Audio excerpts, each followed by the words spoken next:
നമസ്കാരം. പുതിയ ലോകക്രമത്തിൽ ലോകരാജ്യങ്ങൾ സർവ്വതലങ്ങളിലും ഒന്നാമതെത്താൻ കിണഞ്ഞു പരിശ്രമിക്കുകയാണ്. ചിലർ സ്ഥാനങ്ങൾ മെച്ചപ്പെടുത്തുമ്പോൾ മറ്റു ചിലർ നിലവിലെ സ്ഥാനം കൈവിട്ടു പോകാതിരിക്കാനുള്ള തത്രപ്പാടിലാണ്. അപ്പോഴും സംഘർഷങ്ങൾക്ക് ഒട്ടും അയവില്ല താനും. പലകുറി സൈനിക അട്ടിമറിക്ക് സാക്ഷ്യം വഹിച്ച പാകിസ്ഥാനിൽ വീണ്ടും ഒരു അട്ടിമറിയും മണക്കുന്നുണ്ട്. സ്വാഗതം പോയവാര ലോകക്കാഴ്ചകളിലേക്ക്, ഭൂലോകത്തിലേക്ക്.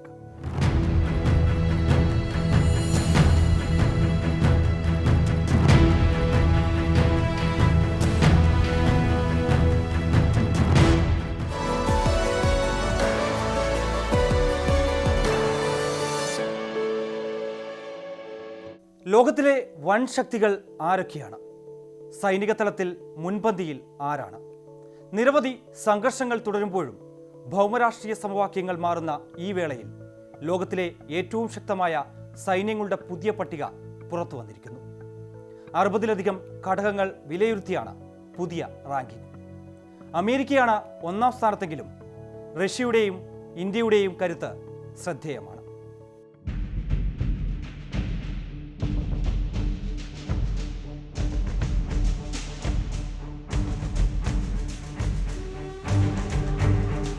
പ്രതിരോധ മേഖലയിലെ ശക്തി, സൈനിക ബലം, സാമ്പത്തിക സ്ഥിതി, വിഭവ ലഭ്യത എന്നിവയുൾപ്പെടെ 60-ലധികം ഘടകങ്ങൾ വിലയിരുത്തിക്കൊണ്ടാണ് പട്ടിക തയ്യാറാക്കിയിരിക്കുന്നത്. ആണവശേഷിക്ക് പ്രാധാന്യം നൽകുന്ന ഈ റിപ്പോർട്ടിൽ ഏഷ്യൻ ആണവശക്തികളായ ഇന്ത്യയും റഷ്യയും തങ്ങളുടെ സ്വാധീനം അരക്കിട്ടുറപ്പിച്ചു. അമേരിക്ക ഒന്നാം സ്ഥാനത്തുണ്ടെങ്കിലും റഷ്യയുടെ കരുത്തും ഇന്ത്യയുടെ മനുഷ്യശക്തിയും ശ്രദ്ധേയമായ നേട്ടങ്ങളാണ്. സൈനിക ശക്തിയുടെ കാര്യത്തിൽ ഇന്ത്യ ആഗോളതലത്തിൽ 4-ാം സ്ഥാനത്താണ്. 0.1% ഇന്ത്യ ചൈനയേക്കാൾ ഒരു പടി മാത്രം പിന്നിലായത്. സാമ്പത്തിക തലത്തിലും സൈനിക ശേഷിയിലും ഇന്ത്യ നടത്തുന്ന മുന്നേറ്റം ഏഷ്യൻ വൻകരയുടെ ഉയർച്ചയെയാണ് സൂചിപ്പിക്കുന്നത്. ഇന്ത്യയുടെ മനുഷ്യശക്തിയുടെ കാര്യമാണ് റിപ്പോർട്ടിലെ ഏറ്റവും ശ്രദ്ധേയമായ നേട്ടം.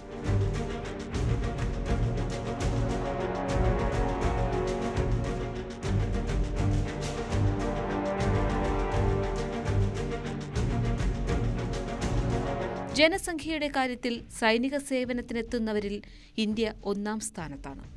മൊത്തം ജനസംഖ്യ, ലഭ്യമായ മനുഷ്യശക്തി, തൊഴിൽ ശക്തി, സജീവവും അർദ്ധസൈനിക വിഭാഗത്തിൽപ്പെട്ടവരുമായ ഉദ്യോഗസ്ഥരുടെ എണ്ണം എന്നിവയിൽ ഇന്ത്യ ആഗോളതലത്തിൽ 2-ാം സ്ഥാനത്തുമുണ്ട്. ദീർഘകാല പ്രതിരോധ സുരക്ഷാ വെല്ലുവിളികളെ നേരിടാൻ ഈ ഘടകങ്ങൾ ഇന്ത്യയെ ഭാവിയിൽ കൂടുതൽ സജ്ജമാക്കും.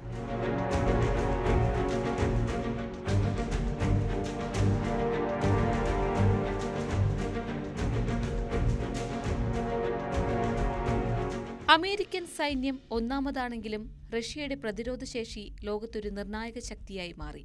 ആണവശേഖരം നൽകുന്ന മുൻതൂക്കം തന്നെയാണ് ഇതിന് കാരണം. വിമാനങ്ങൾ, ഹെലികോപ്റ്ററുകൾ, ടാങ്കുകൾ എന്നിവയുടെ കാര്യത്തിൽ റഷ്യയ്ക്ക് ലോകത്ത് 2-ാം സ്ഥാനമാണുള്ളത്.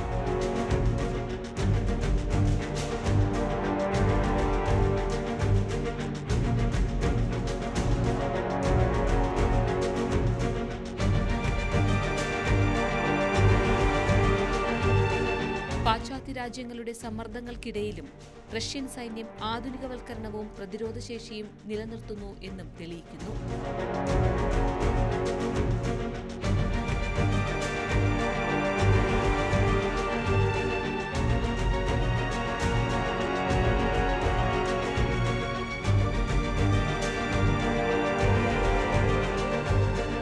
മറ്റൊന്ന് ചൈനയാണ്.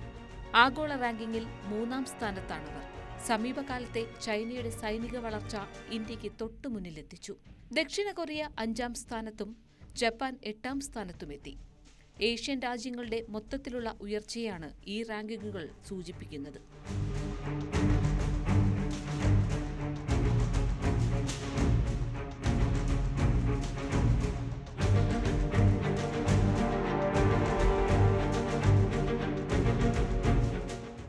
നിലവിൽ അമേരിക്ക 1-ാം സ്ഥാനത്താണെങ്കിലും നിരവധി ചോദ്യങ്ങൾ ഉത്തരമില്ലാതെ അവശേഷിക്കുന്നു. ലോകത്തിലെ ഏറ്റവും വലിയ പ്രതിരോധ ബഡ്ജറ്റ് അമേരിക്കയ്ക്കാണുള്ളത്.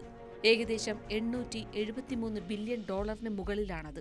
വലിയ പ്രതിരോധ ബഡ്ജറ്റ് ഉണ്ടായിരുന്നിട്ടും പക്ഷേ വളരെ കുറഞ്ഞ ശതമാനക്കണക്കിലാണ് അമേരിക്ക ഒന്നാമത് തുടരുന്നത്. അതുകൊണ്ട് തന്നെ അമേരിക്കയുടെ സൈനിക ചെലവുകളുടെ കാര്യക്ഷമതയെക്കുറിച്ചും മറ്റും നാനാ കോണുകളിൽ നിന്നും വിമർശനങ്ങൾ ഉയരുന്നുണ്ട്.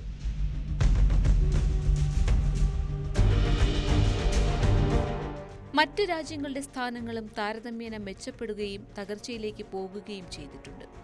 ബ്രിട്ടൻ 6-ാം സ്ഥാനത്തും ഫ്രാൻസ് 7-ാം സ്ഥാനത്തും തുർക്കി 9-ാം സ്ഥാനത്തും നാറ്റോ അംഗമായ ഇറ്റലി 10-ാം സ്ഥാനത്തുമാണ്.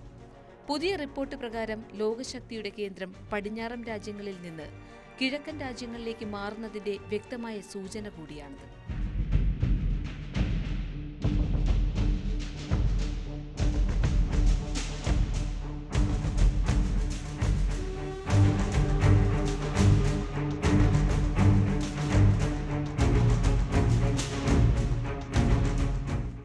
റഷ്യയുടെ ആണവശേഷിയും ഇന്ത്യയുടെ അജയ്യമായ മനുഷ്യശക്തിയും ആഗോള പ്രതിരോധ രംഗത്തെ നിർണായക ഘടകങ്ങളായി മാറിക്കഴിഞ്ഞു.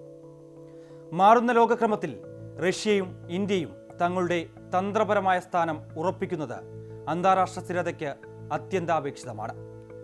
അത് ഊട്ടിയുറപ്പിക്കാൻ പുതിയ പുതിയ പരീക്ഷണങ്ങളും സൈനിക തലത്തിലെ മാറ്റങ്ങൾക്കുമെല്ലാം ഇരു രാജ്യങ്ങളും ക്രിയാത്മകമായ ഇടപെടലുകൾ തുടർന്നു പോകുന്നു. മറുവശത്ത് പാശ്ചാത്യ ശക്തികൾ വലിയ സാമ്പത്തിക നേട്ടം കൈവരിക്കുന്നുണ്ട്. പക്ഷേ വെല്ലുവിളികൾ ഒട്ടനവധിയാണ്.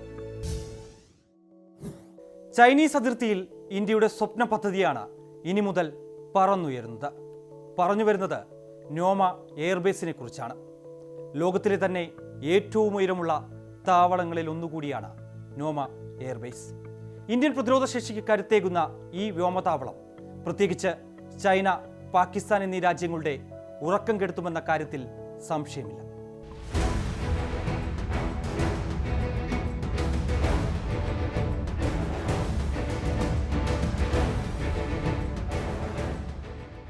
ചൈനയുമായുള്ള കിഴക്കൻ ലഡാക്ക് അതിർത്തിയിൽ ഇന്ത്യ തങ്ങളുടെ പ്രതിരോധ ശേഷി വർദ്ധിപ്പിക്കുകയാണ്. അതിർത്തിയിൽ നിന്ന് കേവലം 14 മൈൽ അകലെ പുതിയ വ്യോമസേനാ സ്റ്റേഷൻ ഇന്ത്യ സാധ്യമാക്കിയിരിക്കുന്നു.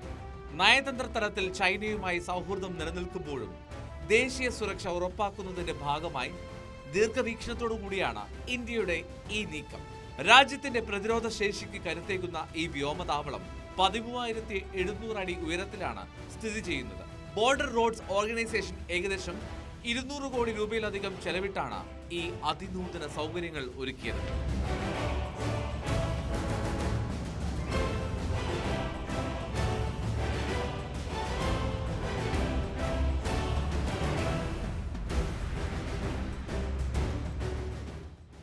രണ്ടായിരത്തി 2023 ആരംഭിച്ച പദ്ധതിയുടെ വേഗത്തിലുള്ള പൂർത്തീകരണം ഈ താവളത്തിന് ഇന്ത്യ നൽകുന്ന പ്രാധാന്യം വെളിപ്പെടുത്തുന്നു.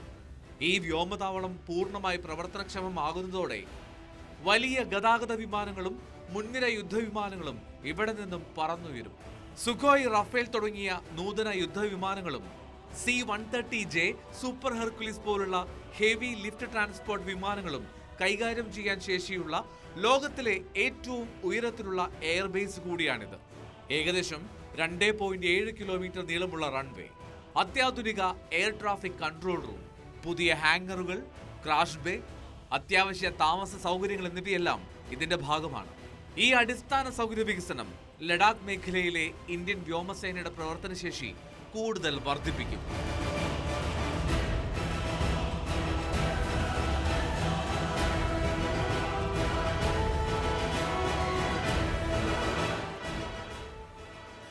രണ്ടായിരത്തി 20 നിരവധി സൈനികരുടെ മരണത്തിനിടയാക്കിയ അതിർത്തി സംഘർഷത്തെ തുടർന്ന് വഷളായ ഇന്ത്യ-ചൈന ബന്ധം മെച്ചപ്പെട്ടു വരികയാണ്. ഇരു രാജ്യങ്ങളും തങ്ങളുടെ നയതന്ത്ര ബന്ധങ്ങൾ മെച്ചപ്പെടുത്താനുള്ള ശ്രമങ്ങൾ കൂടുതൽ സജീവമാക്കിയിട്ടുണ്ട്. നയതന്ത്ര ബന്ധം മെച്ചപ്പെടുമ്പോഴും ഇന്ത്യ ദേശീയ സുരക്ഷയ്ക്ക് മുൻഗണന നൽകുന്നു എന്നതിന്റെ വ്യക്തമായ സൂചനയാണ് ഈ വ്യോമതാവളം. മാത്രമല്ല, അയൽ രാജ്യങ്ങളുമായുള്ള ബന്ധം മെച്ചപ്പെടുമ്പോൾ തന്നെ തന്ത്രപ്രധാനമായ മേഖലകളിൽ സൈനിക ശേഷി ഉറപ്പാക്കേണ്ടത് എല്ലാ രാജ്യങ്ങളുടെയും കടമയാണ്. ഈ പുതിയ താവളം കിഴക്കൻ ലഡാക്കിലെ ഇന്ത്യൻ സൈന്യത്തിനുള്ള ലോജിസ്റ്റിക് പിന്തുണയും വ്യോമ പ്രതിരോധ ശേഷിയും ഗണ്യമായി വർദ്ധിപ്പിക്കും. അതിനെല്ലാം ഉപരി അടിയന്തര ഘട്ടത്തിൽ ദ്രുതഗതിയിലുള്ള സേനാ വിന്യാസത്തിന് അതിർത്തിയിലെ ന്യോമയുടെ സാമീപ്യം ഇന്ത്യക്ക് കരുത്തു പകരും.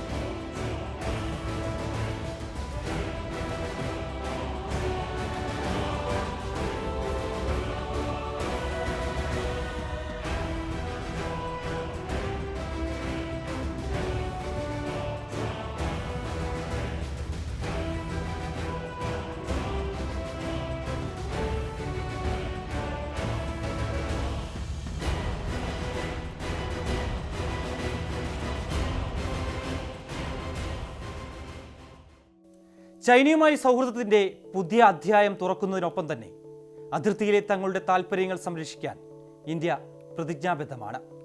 വ്യോമ വ്യോമത്താവളം തുറന്നതിലൂടെ ഏത് സാഹചര്യങ്ങളെയും നേരിടാൻ തയ്യാറായ പ്രതിരോധ ശക്തിയായി ഇന്ത്യ മാറിക്കഴിഞ്ഞു. ഈ തന്ത്രപരമായ മുന്നേറ്റം മേഖലയിലെ സുരക്ഷാ സന്തുലിതാവസ്ഥയിൽ ഇന്ത്യയുടെ സ്വാധീനം കൂടുതൽ വർദ്ധിപ്പിക്കും. പാകിസ്ഥാനിൽ പലതരത്തിലുള്ള പരീക്ഷണങ്ങളും ഭരണം പിടിച്ചെടുക്കാനുള്ള കുതന്ത്രങ്ങളുമെല്ലാം നമ്മൾ കണ്ടിട്ടുണ്ട്, കേട്ടിട്ടുണ്ട്. പലകുറി സൈനിക അട്ടിമറിക്കും സാക്ഷ്യം വഹിച്ച മണ്ണാണ് പാകിസ്ഥാൻ്റേത്. ഇപ്പോഴിതാ ഒരു നിയമ ഭേദഗതിയോടെ പാക് സർക്കാരിനെ പോലും നിയന്ത്രിക്കാവുന്ന തരത്തിലേക്ക് പദവി കൊണ്ടും അസീം മുനീർ വളർന്നിരിക്കുന്നു. നയതന്ത്ര ബന്ധങ്ങളിൽ പോലും അവസാന വാക്ക് അസീം മുനീറിൻ്റേതാണ്. ഡെമ്മി പ്രധാനമന്ത്രി എന്ന വിശേഷണം ഇതിനോടകം തന്നെ ഷഹബാസ് ഷെരീഫ് കേട്ടുകൊണ്ടിരിക്കുന്നതിന് കാരണവും ഇതൊക്കെ തന്നെയാണ്. എന്തായാലും പുതിയ ഭേദഗതികളിലൂടെ അധികം വൈകാതെ തന്നെ പാകിസ്ഥാനിൽ സൈനിക അട്ടിമറിക്കും ഭരണം പിടിക്കാനുമുള്ള സാധ്യതകൾ വളരെ കൂടുതലാണ്. എന്താണ് പാകിസ്ഥാനിൽ സംഭവിക്കുന്നത്? ഈ നീക്കങ്ങൾക്ക് പിന്നിൽ മറ്റെന്തെങ്കിലും ലക്ഷ്യമുണ്ടോ?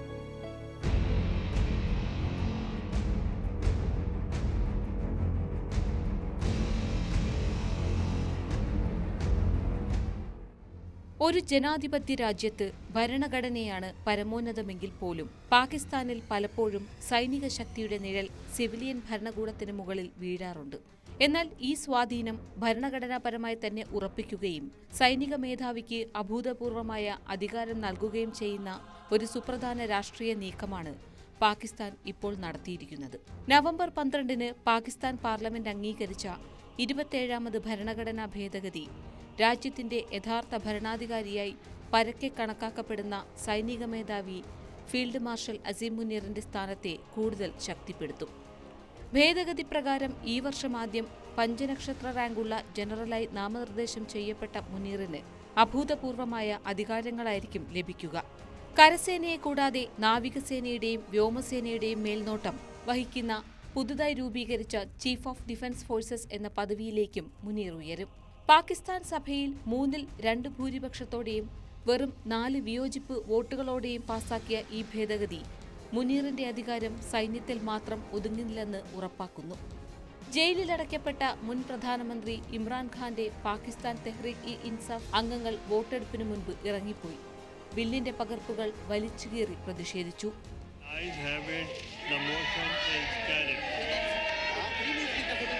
Order number 44 are in favor of the motion may say aye.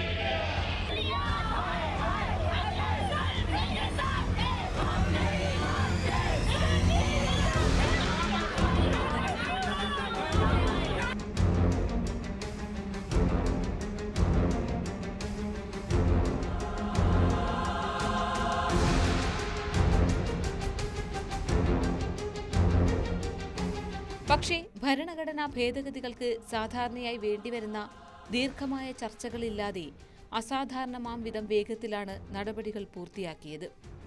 മുൻകാലങ്ങളിൽ ഭരണഘടനാ ഭേദഗതികൾ സെനറ്റിലും സഭയിലും ആഴ്ചകളോളം നീണ്ട ചർച്ചകൾക്കും തടസ്സങ്ങൾക്കും കാരണമായിട്ടുണ്ട്.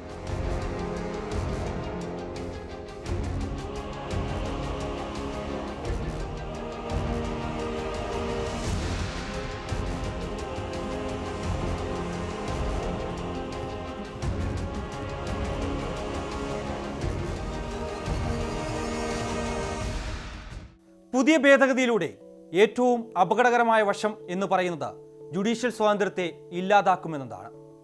ഭരണഘടനാ കേസുകൾ സുപ്രീം കോടതിയിൽ നിന്ന് പുതിയ ഫെഡറൽ കോൺസ്റ്റിറ്റ്യൂഷനിലേക്ക് മാറ്റും. ഈ പുതിയ കോടതിയിലെ ജഡ്ജിമാരെ സർക്കാർ നേരിട്ട് നിയമിക്കും. സർക്കാർ നയങ്ങളെ തടയുകയും പ്രധാനമന്ത്രിമാരെ പുറത്താക്കുകയും ചെയ്ത പശ്ചാത്തലത്തിൽ ജുഡീഷ്യറിയെ നിയന്ത്രിക്കാനുള്ള വ്യക്തമായ നീക്കമാണ് ഇതിന് പിന്നിൽ. മാത്രമല്ല, ക്രിമിനൽ വിചാരണയിൽ നിന്ന് ആജീവനാന്ത സംരക്ഷണവും മുനീറിന് ലഭിക്കും.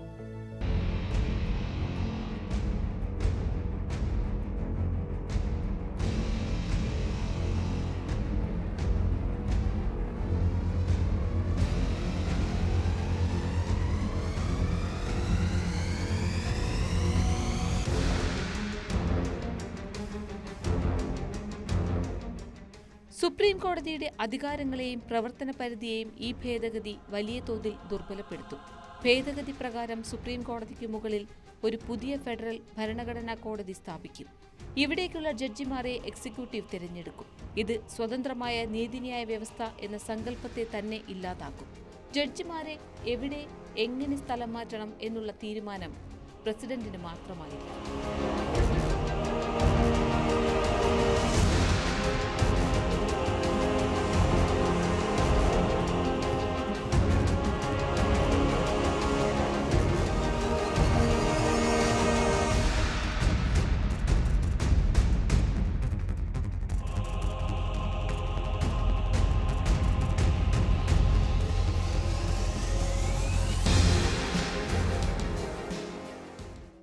ഭാവിയിൽ പാകിസ്ഥാനെ കാത്തിരിക്കുന്നത് വലിയ പ്രത്യാഘാതങ്ങളായിരിക്കും.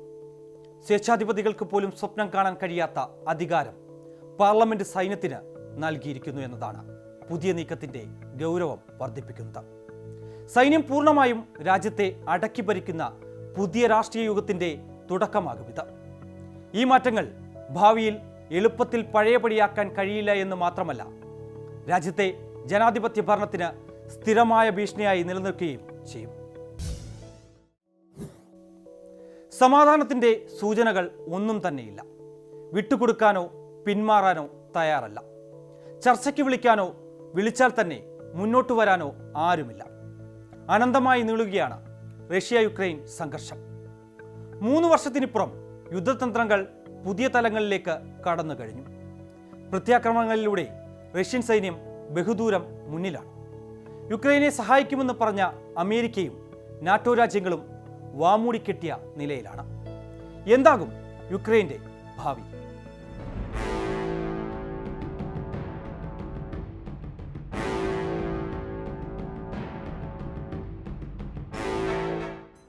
യുദ്ധതന്ത്രങ്ങൾ പുതിയ തലങ്ങളിലേക്ക് കടക്കുമ്പോൾ തന്ത്രപ്രധാനമായ പ്രത്യാക്രമണങ്ങളിലൂടെ റഷ്യൻ സൈന്യം മേൽക്കൈ നേടുകയാണ്.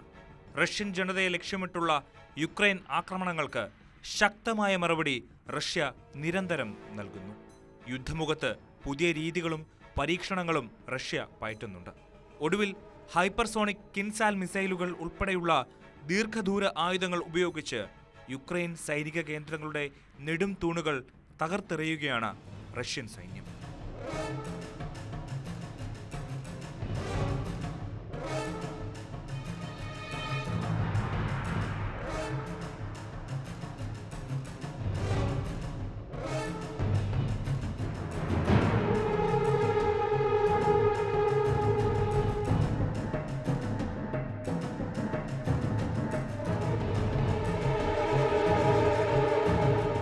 യുക്രൈനിന്റെ ആയുധ നിർമ്മാണ പ്ലാന്റുകൾ, സൈനിക സൗകര്യങ്ങൾ പ്രവർത്തിപ്പിക്കാൻ ഉപയോഗിക്കുന്ന പവർ പ്ലാന്റുകൾ, യുക്രൈൻ സൈന്യം ഉപയോഗിക്കുന്ന ഗതാഗത അടിസ്ഥാന സൗകര്യങ്ങൾ, സൈനിക വ്യോമതാവളങ്ങൾ, ഡ്രോൺ ഡിപ്പോകൾ, യുക്രൈൻ ഫീൽഡ് ക്യാമ്പുകൾ തുടങ്ങി റഷ്യൻ സൈന്യം ലക്ഷ്യം വയ്ക്കുന്നുണ്ട്. ഈ ആക്രമണങ്ങളിലൂടെ യുക്രൈനിന്റെ പ്രതിരോധശേഷി ഗണ്യമായി കുറയ്ക്കാൻ റഷ്യയ്ക്ക് സാധിച്ചു.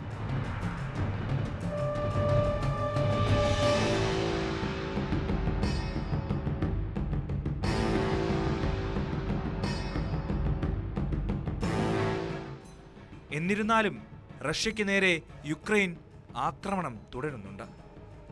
റഷ്യയുടെ എണ്ണ ശുദ്ധീകരണശാലകളിലാണ് യുക്രൈനിന്റെ പ്രത്യാക്രമണം. ദീർഘദൂര കാമികാസെ ഡ്രോൺ ഉപയോഗിച്ചാണ് ആക്രമണം. കുറഞ്ഞ ചെലവിൽ വലിയ നാശനഷ്ടങ്ങൾ ഉണ്ടാക്കുക എന്ന ലക്ഷ്യത്തോടെയാണ് ഈ ഡ്രോൺ ആക്രമണങ്ങൾ യുക്രൈൻ ആസൂത്രണം ചെയ്തിരിക്കുന്നത്. അതിനിടെ യുക്രൈന്റെ ആഭ്യന്തര രംഗത്ത് അഴിമതിയുടെ കറ പുരണ്ടു. സെലൻസ്കിയുടെ ദീർഘകാല സഹപ്രവർത്തകനും വിനോദ വ്യവസായത്തിൽ പ്രവർത്തിച്ചിരുന്ന തിമൂർ മിൻഡിച്ചിനെതിരെ അഴിമതി കുറ്റം ചുമത്തിയത് കനത്ത തിരിച്ചടിയായി.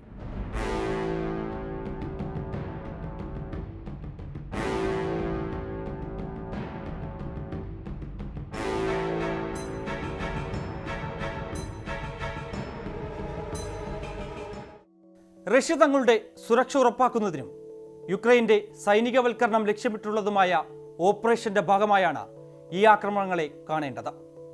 യുക്രൈൻ സൈനിക സ്ഥാപനങ്ങളുടെ ശേഷി കുറയ്ക്കുന്നതിലൂടെ മേഖലയിലെ സമാധാന ശ്രമങ്ങൾക്ക് വേഗത കൂടുമെന്നാണ് റഷ്യയുടെ കണക്കുകൂട്ടൽ. അതേസമയം സൈനിക ശേഷിയിൽ യുക്രൈൻ നേരിടുന്ന ഈ കനത്ത വെല്ലുവിളികൾക്കിടയിലും പ്രതിരോധ സംഭരണവുമായി ബന്ധപ്പെട്ട അഴിമതി ആരോപണങ്ങൾ ഉയർന്നു വന്നത് യുക്രൈൻ ഭരണകൂടത്തിന്റെ വിശ്വാസ്യതയെ പോലും ചോദ്യം ചെയ്യുന്ന തരത്തിലേക്ക് കാര്യങ്ങൾ മാറ്റിമറിച്ചു. ചൈനയിലെ സിച്ചുവാൻ പ്രവിശ്യയിൽ അടുത്തിടെ ജനങ്ങൾക്ക് തുറന്നുകൊടുത്ത കൂറ്റൻ പാലമാണ് തകർന്നു വീണത്. ഹോങ്കി പാലത്തിന്റെ ഒരു ഭാഗമാണ് നദിയിലേക്ക് പതിച്ചത്. മധ്യ ചൈനയെ ടിബറ്റുമായി ബന്ധിപ്പിക്കുന്ന ദേശീയപാതയുടെ ഭാഗമായിരുന്ന പാലം കൂടിയായിരുന്നു ഇത്. ഏകദേശം 758 മീറ്റർ നീളമുള്ള പാലത്തിൽ വിള്ളലുകൾ കണ്ടെത്തിയതിനെ തുടർന്ന് അടച്ചുപൂട്ടിയിരുന്നു. ഇതിനു പിന്നാലെയാണ് പാലം തകർന്നു വീണത്. ഭൂമിശാസ്ത്രപരമായ പ്രശ്നങ്ങളാണ് പാലം തകരാൻ കാരണമെന്നാണ് ലഭിക്കുന്ന വിവരം.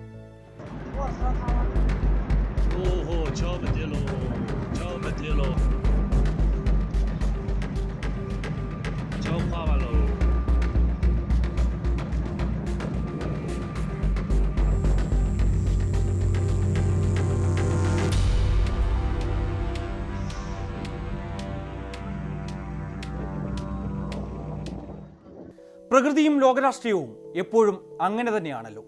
ഒന്നും തന്നെ പ്രവചിക്കാൻ ഒരിക്കലുമാകില്ല. കാണാം പുതിയ ലോകക്കാഴ്ചകളുമായി അടുത്ത വാരം.